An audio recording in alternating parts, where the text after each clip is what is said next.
Hi everyone, welcome to our discussion on Esau.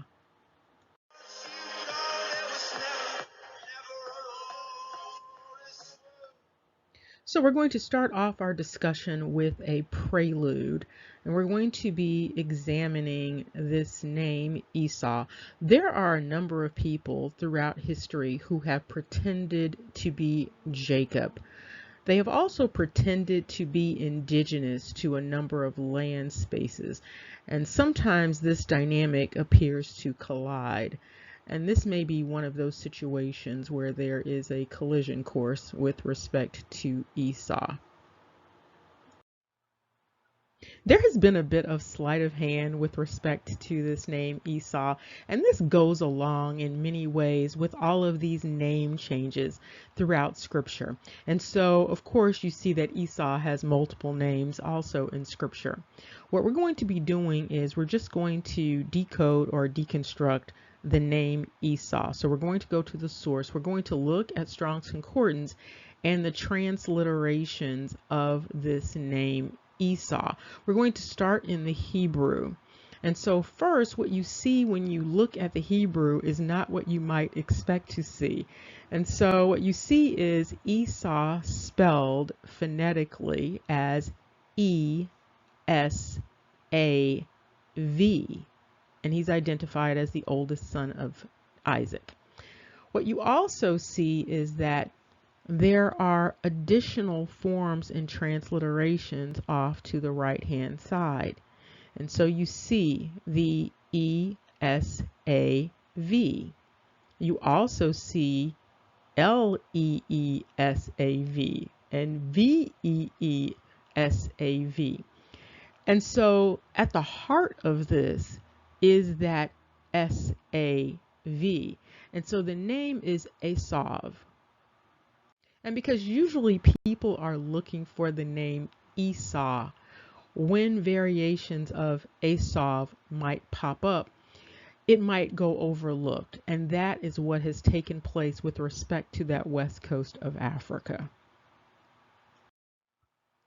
And now we're going to look at the Greek. And you can see in the Greek, it's the traditional way of saying Esau. And so what has happened is people have Hellenized the name Esau, and that's the variation that people tend to use. So they don't tend to use the Hebrew variation. They tend to use the variation that is in the Greek, and that's the Esau. And when you look over to the right, you see the additional forms with Esau. And then if you look up at the top on the right hand side, you see something that ultimately becomes misleading. And so with everyone else in Scripture, you have the name and then their descendants tend to have ITE at the end. And so here you see a variation. You don't see the ITE at the end of Esau. You see a totally different word, which is Edomite or Edomi.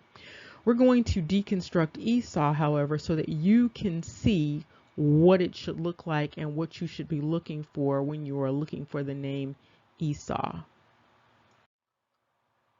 And the writing is very tiny, but it's on the left-hand side. And you can see these various basic forms. And so you see Esau with the E-S-A-U, E-S-A-V, E-S-A-W, E-S-A-H, and then another vowel with the I, the soft I, I-S-A-U, I-S-A-V, I-S-A-W, and on and on and on. And then you see that variant with just the S-A-W, S-A-U, S-A-H, and S-A-V. Now, some people might be wondering, why does it have all of these spellings? First of all, some of the letters are interchangeable. And so you have the U, the V, and W are interchangeable. And then because of betacism, you have the B and the V being interchangeable. So you could actually have a word where you see it and it's Esab or Isabi. you might not recognize it immediately that this is still Esau because that B is there and it's simply replacing the V. And so it's the same word actually. You just have a letter that's replaced. And you have the same thing going on with the U, the V, and the W. So it can become very confusing. You have another dynamic with that S. And an X can also have the S sound. And so you may see sometimes the X in place of an S depending on the transliteration. And now we come to the important part. Previously, when you saw Edomite or Edomi, you might have thought that's the name for the descendants of Esau. The proper name for the descendants of Esau would be a name with the ITE on the end of it. And remember that it's pronounced E. And so the appropriate name for the descendants of Esau would be ESAV, ESAB, ESAWI. And so that would be the appropriate ending. So with ESAV, it would be ESAVITE. But the way it's pronounced is E. With the ESABI, it would still be the same thing. So it looks like Esabite, but it's Esabi or Esavi or Esawi. And so it's the same thing. And so this is what is missing from the narrative. And people get sidetracked by looking at that Edomi, always looking for Edomi or Edomite, and missing the Esavi. And this is what has taken place with respect to that kingdom of Judah on the west coast of Africa, with this kingdom, with the principal place being Savi. That Savi is Esau. And so if you recall, you saw it with the S-A-B-I, S-A-B-I-E-R, X-A-V-I-E-R, all of that is Esau. You even see it with just the S-A-B. And again, that's the SAV because of betacism. And so keep this in mind when you see these dynamics, because it appears that these dynamics have been put in place to create confusion. Because even when you are reading a paragraph, there will be a change within the paragraph of what word is used. And so you might see something that looks like Savi at one point, and then it's Sabi at another point in the same paragraph. And so that's just creating confusion, because any historian, any writer knows that that's not consistent, that's not clear, and that's confusing. And so that you can see it in context, we're going to look at a couple of examples. Now, this one is from Letters on West Africa and the Slave Trade. And you see this observation here where it's talking about a black settlement named, and you can see how confusing this is. This does not look like Esau at first glance. And so you see S-A-W-I, and then you see a parenthetical of S-A-V-E. And it's indicating that this is the same word, this is the same entity. And so this can become very confusing. But what you have is simply an interchangeable W and a V. You have an interchangeable I and an E. And so it's Savi. And so we're going to look at this other example by Robin Law. We're not going to go into all of the transliterations for this WIDA. But we have this piece, The Social History of a West African Slaving Port from 1727 until 1892. And you can see here this variety. Again, you see Xavier with Savi as a parenthetical. And so you're supposed to know that this is the same thing. And so you see this going on and on with a number of words with respect to this particular kingdom or the west coast of Africa. You see all of these different spellings. If you think about it, you see these different spellings with American Indian groups also. And so you cannot dismiss the fact that you had the same colonizers colonizing both spaces at the same time, doing the same thing, stealing land, stealing resources, ethnic cleansing. And so you have this dynamic of creating confusion that was going on both sides of the Atlantic by the same people. And now you can see this pattern playing out with a number of words. And so you see Ouida with the Ouidah, and then you see Ouida with the Hueda. And then you see the capital, which is supposed to be Savi, as Sabba, and then the parenthetical of Savi. This is intentionally confusing. And so let's just step back for a second here. For quite a while now, the paradigm has been that kingdom of Judah, Zwida, Huida, Juida, Ajuda, that kingdom has been a kingdom that was a descendant kingdom from Jacob. And then this was bolstered by having this neighboring kingdom called Dahomey, which was presenting as Dahomey. And then you had the desert of Seth going on. The problem is that there was confusion going on and confusion created around all of this. And you were talking about historically twin brothers. And so their family narrative is the same family narrative. And so Seth means the same thing to both of these brothers. And so there are certain names and words that might pop up that might make people think, oh, that's associated with this kingdom, ergo it must be Jacob. But again, these are twin brothers. They have the same cousins. Okay, they had the same parents and they had the same grandparents. And so you may see these similarities, but it doesn't mean they are the same people. And that is what has happened in this case. What is problematic, however, is this is a very serious issue. And you have researchers such as Robin Law who knew or should have known that this confusion was there. You have the country of Benin that knew or should have known that this confusion was there. You have the country of Nigeria that knew or should have known that this confusion was there. You have some entities in the United States that either knew or should have known that that confusion was there.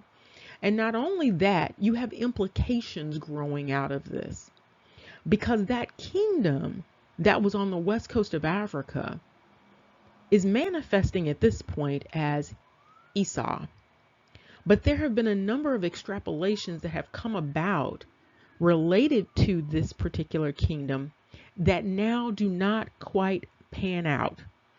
And so when you talk about the dispersion of people from this kingdom, or who came from that kingdom and where they went to, it changes the entire framework.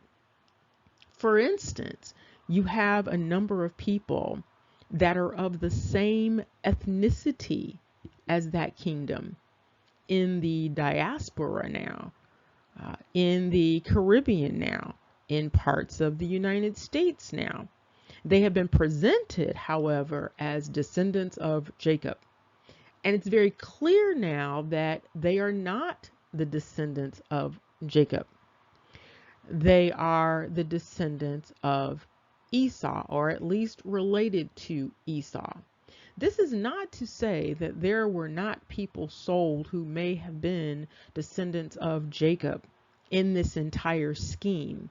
It's just to indicate that those kingdoms that are over there, those kingdoms that were over there, were not and are not what they presented themselves as being. And this appears intentional. And so what you've had is this long history now of political theater, with the main audience being those who are understood as African American. And so as we wrap this up, this brings up quite a bit of food for thought, quite a bit of analytic material to digest and to deal with historically and spiritually.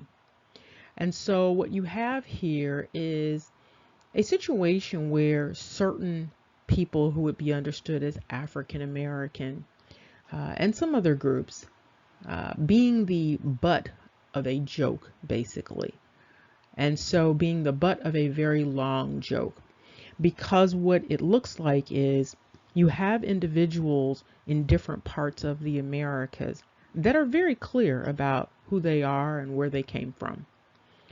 You, however, had individuals in the United States who were not clear about who they were or where they came from. And many of them actually came from right here in America, and they've been unclear about that because of this confusion that has been intentionally created. And then you have some of them with ancestors that came out of Europe also. But what you have with the other spaces, and we're talking about the islands now, is groups of people who are very clear about their ancestry. And so they can say they are Akan. They can say they are Igbo. They can say this very clearly. They can say that they are Yoruba. They can say that they are Fon. And so just think about those islands that are capable of doing that. What that is also suggesting is that their relationship with this transatlantic slave trade is different when contrasted with what apparently took place in the United States.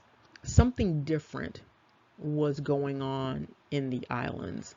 Something different was going on in South America.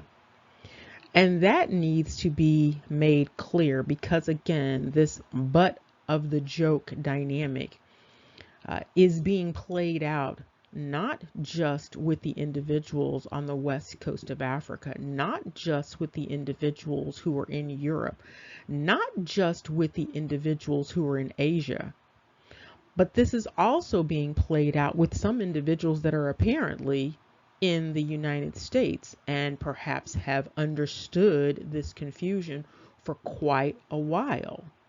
And so this is a very important issue that requires significant attention because people have made their lives center around this slavery narrative. And it's been an inaccurate slavery narrative for many people. And then on a spiritual level, you have many people who have centered their spiritual understanding around this belief that that kingdom over in the west coast of Africa, that was the principal slave trader in this entire narrative. They have been believing that their ancestors came from that kingdom, that was their kingdom. And many people didn't even stop to question, why would the kingdom of Judah be the main slave trader in the entire continent in terms of Africa at that time? Why would that be happening? And so there are a lot of things to consider with respect to this situation. And this is why previously I kept pushing for the Truth Commission, because that really is the most important thing. The Truth Commission is the reparation, because there is not going to be, absent some significant divine intervention, what many people consider to be reparations. And so that Truth Commission would have been the most important piece in this entire dynamic in terms of people getting to a space of what they might consider repair. And so one step that you can take in the direction of healing yourself with respect to all of this is to start looking at your own ancestry. There are entirely too many people historically, we're not just talking about now, but too many people historically have been pretending to be Jacob because of the benefit that comes from being Jacob. There have been too many people pretending to be indigenous to the Americas because of the benefit that comes with that. There have been too many people pretending to be indigenous to Africa because of what comes with that. And so the most important thing to do is to simply get in touch with your own ancestry to the best of your ability so that you can have some sense of who you are and from where you came. And I'm going to finish this up by saying that there has been quite a bit of research done over quite a bit of time. And while many people can be located readily in terms of names, in terms of history, one group of people that escapes this entire process is Jacob. And so now we have this new dynamic that has come about that indicates that that which was supposed to be Jacob is also not Jacob now. And so what has happened is that question is still lingering. And that question is, where is Jacob? Remember, knowledge is power. Take care. See you soon.